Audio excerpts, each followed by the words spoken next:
देखिए भाई, यहाँ पर जितने भी शहर है ना, वो कानपुर हो गया या फिर उदयपुर हो गया या फिर जोधपुर हो गया या फिर जबलपुर हो गया या फिर जयपुर हो गया या फिर नागपुर हो गया, इन सभी शहरों के अंत में आप एक चीज कॉमन देख पा रहे होंगे और वो है पुर। ठीक है, अभी जाइए मत, एक चीज और देखिए। अब इन सभी शहर को देखिए, यहाँ पर जैसे है इलाहाबाद, गाजियाबाद हो गया, अहमदाबाद हो गया, फिरोजाबाद हो गया या फिर मुरादाबाद हो गया या फिर हैदराबाद हो गया। अब इन सभी शहरों के बीच में मतलब अंत में आप एक चीज कॉमन देख पा रहे होंगे, जो कि है ये बाद वाला नाम, ये बाद, अहमदाबाद। तो अब सवाल ये आता है कि ये क्या है, पूर्व और बाद क्या है? क्या आपको ये चीज पता है कि ये पूर्व और बाद जो है ये शहर में कैसे नाम पड़ा, किस प्रकार से पड़ा, मतलब इसके पीछे की थोड़ी सी कहानी क्या है? तो इस वीडियो के अंदर में डिटेल में समझते हैं, बहुत ज्यादा एडिटिंग नहीं रहेगा, सिंपल तरीके से आपको एक एक चीज समझा देंगे। ठीक है भाई, पूर्व से शुरू कर लेते हैं। देखिए, पूर्व का मतलब क्या होता है कि पूर्व जो है ना वो एक संस्कृत शब्द है और पूर्व का मतलब होता है किला या फिर होता है शहर या फिर होता है नगर। पूर्व का मतलब ये तीन चीज होता है,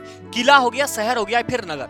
अब पूर्व जो है ना इसका जिक्र ऋग्वेद से भी देखने को मिलता है। ऋग्वेद जो है ना वो भारत का सबसे प्राचीन वेद है और करीबन 1500 साल ईसा पूर्व का ग्रंथ है ऋग्वेद। 1500 साल ईसा पूर्व मतलब अगर 1 तारीख यहां से शुरू हुआ ना भाई, तो यहां से 1500 साल पहले की बातें करा जा रहा है। तो आज कितना चल रहा है? आज चल रहा है 2025, यानी कि 2000 साल। तो 2000 और 1500 कितना हो गया? लगभग 3500 साल पहले की बात है। यानी कि ये पूर्व शब्द जो है ना वो बहुत प्राचीन शब्द होता है। ठीक है, तो ऋग्वेद में पूर्व शब्द का जहां जहां इस्तेमाल किया गया है ना, तो ये इस्तेमाल किया गया है या तो फिर किसी शहर को दिखाने के लिए या फिर किला को दिखाने के लिए या फिर नगर को दिखाने के लिए। अपने प्राचीन समय में कई सारे शहर ऐसे देखे होंगे मतलब जिसके अंत में पूर्व लगा हुआ होगा, जैसे कि महाभारत के अंदर में हस्तिनापुर देखे होंगे। ठीक है भाई, तो बेसिकली आप समझ गए पूर्व का मतलब होता है किला, शहर या नगर। यानी कि अगर किसी शहर को हमें दिखाना है तो उसके अंत में हम क्या करेंगे? पूर्व लगा देंगे। ठीक है भाई, देखिए मध्यकालीन भारत में क्या हुआ कि राजा जब कोई शहर नया बसाने लग गया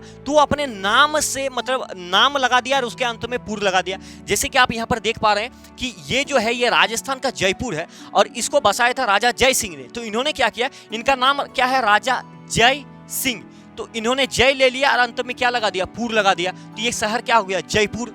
ठीक है भाई, इसी प्रकार से आप कानपुर के अंदर में देखेंगे कि वहां के राजा थे भाई हिंदू सिंह। ठीक है, उन्होंने क्या किया? उन्होंने खुद को बता रहा था कि हम जो है वो कान्हा के वंशज है, मतलब श्री कृष्ण कान्हा। तो कान्हा के नाम पर वो शहर रख लिया भाई, कानपुर रख लिया। ठीक है, तो इसी प्रकार से मतलब ये चीज जो है वो काफी प्राचीन से ही चलते आ रहा। समय बीत गया है लेकिन परंपरा अभी भी चल रहा है। तो पूर्व शब्द का मतलब समझ गए, या फिर हम किसी नगर को दिखाएंगे या फिर नगर को या फिर शहर को या फिर किला को। ठीक है भाई, तो पूर्व शब्द का झमेला खत्म हो गया। अब थोड़ा सा हम आगे बढ़ते हैं। अब देखिए, अब ये इलाहाबाद हो गया, हैदराबाद हो गया, ये बाद शब्द का मतलब थोड़ा सा समझ लेते हैं। देखिए, बाद जो है ना, बाद शब्द असल में एक फारसी शब्द है। ठीक है, बाद या फिर हम इसको कहते हैं आबाद, जो मतलब शहरों के अंत में लगा रहे हैं। तो बाद का मतलब होता है या फिर बाद में या फिर बाद में बसाने वाला, बाद में बसाने वाला या फिर कोई बाद में बसाया गया है जो पहले नहीं था, बाद में कोई शहर बसाया गया या फिर घनी आबादी वाला क्षेत्र, इस प्रकार से बाद या फिर बाद में। और आब का मतलब देखेंगे तो आब का मतलब होता है भाई पानी।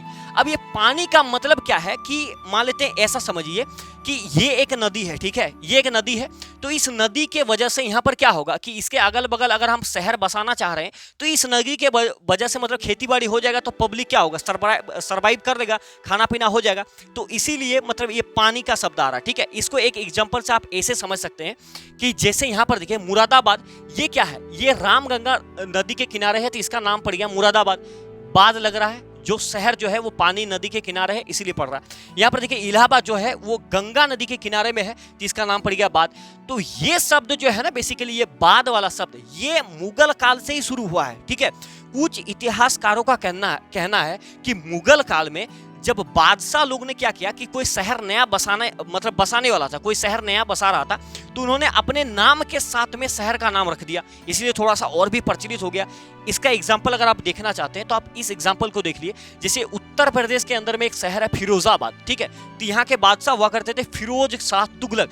तो इन्होंने क्या करा, इन्होंने इस शहर का नाम रख दिया, मतलब फिरोजाबाद, अपना नाम फिरोज है, उसका अंत में बाद लगा दिया, तो क्या बन गया? फिरोजाबाद। ठीक है भाई, तो कॉन्सेप्ट आपको समझ में आया या नहीं आया? पूर्व का मतलब क्या है कि पूर्व शब्द बहुत ही प्राचीन शब्द है, ऋग्वेद में भी उसका जिक्र देखने को मिला है। लेकिन बाद जो शब्द है ये प्राचीन नहीं है, मुगल काल से चलते आ रहा है। बाद का मतलब होता है कि जो शहर बाद में बसाया गया है, या फिर जो शहर नदी के किनारे है या मतलब पानी के किनारे है। और पुर का मतलब हो गया कि शहर को दिखाएंगे या फिर किला को दिखाएंगे या फिर नगर को दिखाना है तो हम पुर शब्द का इस्तेमाल कर लेते हैं। जैसे मान लेते हैं कि अगर हमको एक शहर बसाना है तो मेरा नाम है किशोर, तो हम पहले के जमाने में होते तो रख देते कि किशोरपुर, इस प्रकार से भाई, ठीक है। तो उम्मीद करें ये दोनों चीज आप समझ गए होंगे, पूर्व और बाद में क्या अंतर होता है। तो ये वीडियो आपको कैसा लगा, नेक्स्ट वीडियो किस पर चाहते हैं आप कमेंट में बता सकते हैं। तो मिलेंगे नेक्स्ट वीडियो में, तब तक के लिए धन्यवाद, जय हिंद।